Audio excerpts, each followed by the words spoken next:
राधे भक्तों, इस बार 21 जनवरी को पौष पुत्रदा एकादशी का व्रत आ रहा है, जिसमें भगवान विष्णु और माँ लक्ष्मी की पूजा की जाएगी।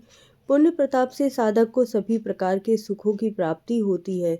पौष माह के शुक्ल पक्ष की एकादशी का व्रत करने से पुत्र रत्न की प्राप्ति होती है और व्रती सौभाग्यशाली होता है, सारे सुखों को प्राप्त करता है और गुरुदेव महाराज के कथा अनुसार वह वैकुंठ लोक की प्राप्ति करता है।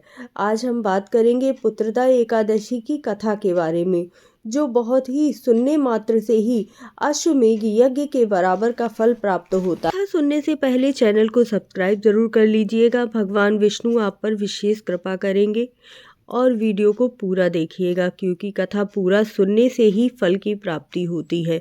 अधूरी छोड़ी हुई कथा अधूरा फल प्रदान करती है।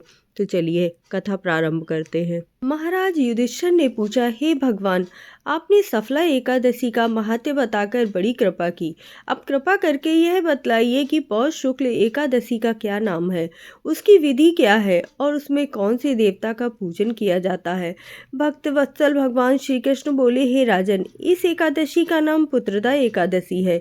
इसमें भी नारायण भगवान की पूजा की जाती है। इसमें चर और अचर संसार में पुत्रदा एकादशी के व्रत के समान दूसरा कोई व्रत नहीं है। इसके पुण्य से मनुष्य तपस्वी, विद्वान और लक्ष्मीवान होता है। इसकी मैं एक कथा कहता हूँ, सो तुम ध्यान पूर्वक सुनो।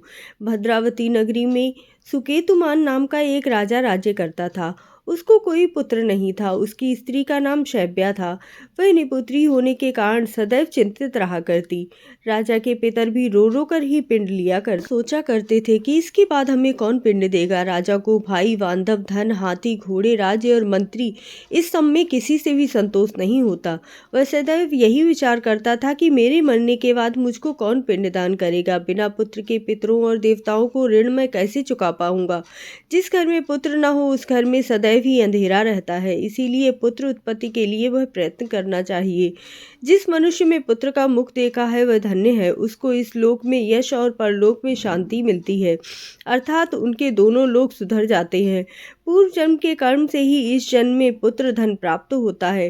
राजा इसी प्रकार रात दिन चिंता में लगा रहता था। एक समय तो राजा ने अपने शरीर को त्याग देने का निश्चय किया, परंतु आत्मघात को महान पाप समझकर उसने ऐसा नहीं किया। एक दिन राजा ऐसा ही विचार करता हुआ अपने घोड़े पर चढ़कर वन को चल दिया तथा पक्षियों और वृक्षों को देखने लगा। उसने देखा कि वन में मृग, बाघ, सुअर, सिंह और बंदर भी भ्रमण कर रहे हैं। हाथी अपने बच्चों के साथ और हथनियों के साथ भ्रमण कर रही है। दृश्य देखकर राजा विचार करने लगा। इस समय आधा दिन बीत गया। वह सोचने लगा कि मैंने कई यज्ञ किए, ब्राह्मणों को स्वादिष्ट भोजन से तृप्त कराया, फिर भी मुझको ये दुख क्यों प्राप्त हुआ। राजा प्यास के मारे अत्यंत दुखी हो गया और पानी की तलाश में इधर उधर भटकने लगा। दूरी पर राजा ने एक सरोवर देखा। उस सरोवर में कमल खिले हुए थे तथा सारस, हंस, मगरमच्छ आदि विहार कर रहे थे।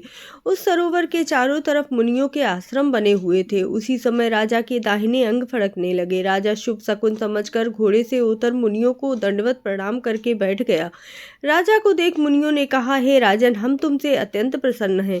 तुम्हारी क्या इच्छा है वह हमें बतलाइए। राजा ने कहा कि महाराज, आप कौन हैं और किस लिए यहाँ आए हैं, कृपया हमें बताइए। मुनि कहने लगे, हे राजन, आज संतान देने वाली पुत्रदा एकादशी है। हम लोग विश्वदेव हैं और इस सरोवर में स्नान करने के लिए आए हैं। यह सुनकर राजा कहने लगे, हे महाराज, मेरे भी कोई संतान नहीं है। यदि आप मुझसे प्रसन्न हैं तो एक पुत्र का वरदान दीजिए। बोले, हे राजन, आज पुत्रदा एकादशी है, आप अवश्य ही इसका व्रत करें। भगवान की कृपा से अवश्य ही आपके घर पुत्र होगा। मुनि के वचनों को सुनकर राजा ने उसी दिन एकादशी का व्रत किया और द्वादशी को उसका पारण किया। इसके पश्चात मुनियों को प्रणाम करके महल में वापस आ गया। कुछ समय बीतने के बाद रानी ने गर्भ धारण किया और 9 महीने के पश्चात एक पुत्र उत्पन्न। राजकुमार अत्यंत शूरवीर, यशस्वी और प्रजापालक हुआ। इस तरह से पुत्रदा एकादशी की कथा जो कोई भी सुनता है उसकी मनोवांछित इच्छाएं पूर्ण होती हैं।